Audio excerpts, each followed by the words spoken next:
मित्रांनो, बऱ्याच वेळा अशी गंमत होते बरं का. काही ठिकाणी काही शब्दांना फक्त एस लागलं म्हणजे अनेक वचन तयार होतं, हा गैरसमज आहे. कारण फक्त एस लागला तर शब्दांचा अर्थच पूर्णपणे बदलतो.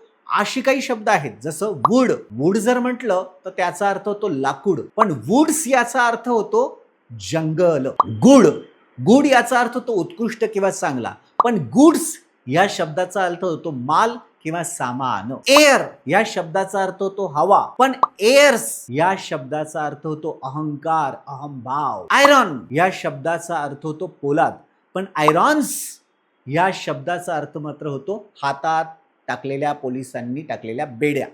त्याच पद्धतीने पेन म्हणजे होता वेदना किंवा त्रास, पण पेन्स याचा अर्थ होतो परिश्रम किंवा मेहनत. तर नुसत्या एस लावल्यामुळे अनेक वचन न होता शब्द पूर्णपणे बदलला.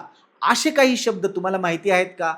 ChatGPT किंवा इतर माध्यमांचा शोध करून कमेंट्समध्ये नक्की मेन्शन करा. इंग्लिशबद्दलच्या अशाच नवनवीन माहितीसाठी आम्हाला नक्की फॉलो करा. थँक्यू.